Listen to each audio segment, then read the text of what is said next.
আমার ভারতবর্ষের কোটি কোটি লক্ষ কোটি সৈন্য থাকলেও কিছু হবে না, কারণ ওরা 30 লক্ষ প্রাণের বিনিময়ে নিজের দেশকে তৈরি করেছে। ওরা এই কদিন আগে গণঅভ্যুত্থানে রক্ত ঢেলে দিয়েছে 1,500 প্রাণ। তুমি জাগো হিন্দু, তুমি জাগো। বাংলাদেশকে নিয়ে অত ভাবতে হবে না ভারতকে।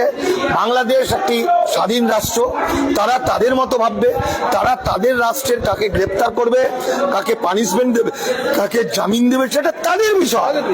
এটা ভারতের নাক গলানোর কোনো দরকার নেই। আর যদি সত্যি অত দরদ থাকে ভারত সরকারের, আর যদি সত্যি সত্যি বাংলাদেশের হিন্দুদের উপর অত নির্যাতন হয়, তাহলে এখানে একটা আন্তর্জাতিক আইন মানো। আন্তর্জাতিক আইন মেনে ভারতবর্ষে বর্ডার এরিয়ায় তুমি শরণার্থী শিবির করে দাও, বর্ডার স্লিপ দাও, বর্ডার স্লিপ নিয়ে ভিসা নিয়ে ভারতবর্ষে ঢুকুক, তাদেরকে জল দাও, খেতে দাও বিপদগ্রস্ত মানুষগুলোকে। আবার প্রবলেম সলভ হয়ে গেলে তারা নিজের দেশে ফিরে যাবে। আবার সেটাতেও যদি তোমাদের মনে হয় যে না আরো বেশি ক্ষতি হচ্ছে, তা সৈনিক পাঠাও, যাও, বাপের ক্ষমতা থেকে যাও।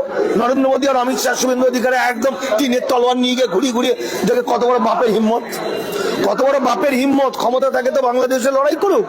আমার ভারতবর্ষের কোটি কোটি লক্ষ কোটি সৈন্য থাকলেও কিছু হবে না, কারণ ওরা 30 লক্ষ প্রাণের বিনিময়ে নিজের দেশকে তৈরি করেছে।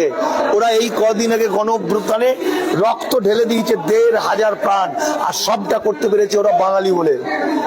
সেই জন্য বলছি, বাঙালি কি জিনিস এই উড়িয়া, ওই মারোয়াড়ি, গুজরাটি কি ওই আমাদের মারাঠিরা বুঝবে না। বাঙালি, বাংলাদেশের বাঙালি হোক আর বাংলার বাঙালি হোক, আমাদের হৃদয়টা এক হৃদয়, আমরা একে অপরের পরিপূরক।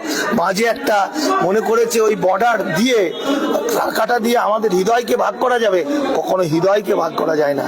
আমরা আমাদের জায়গায় আমার দেশকে ঠিক করছি, ওরা ওদের জায়গা থেকে ওদের দেশকে ঠিক করছে। আসলে আমরা হৃদয়ের দিক থেকে ভারতবর্ষ এত বড় একটা দেশ, যে দেশ প্রতিটি পাশাপাশি রাষ্ট্রের সঙ্গে ঝগড়া করে, একটা সেই একটা খিটখিটে বুড়ি টাইপের হয়ে গেছে, সবার সঙ্গে খারাপ। ভারতবর্ষ সবার সঙ্গে খারাপ ঝগড়া। ফলে ভারত যত বড় দেশ হলে কি হবে, তার শক্তি কতটা, কারণ এখানে তো টুকরো টুকরো করে দিচ্ছে বিজেপি। তার নীতি অনুযায়ী ভারতের বিভিন্ন রাজ্যকে টুকরো করে দেবে, ভারতের বিভিন্ন মানুষকে বেনাগরিক করে তাদেরকে শেষ করে দেবে, ভারতের শত শত বছর ধরে বসবাস করা মুসলমানদেরকে নির্মম অত্যাচার করবে। ফলে ভারতবর্ষের প্রতি ভারতের মানুষের প্রেমটা থাকে।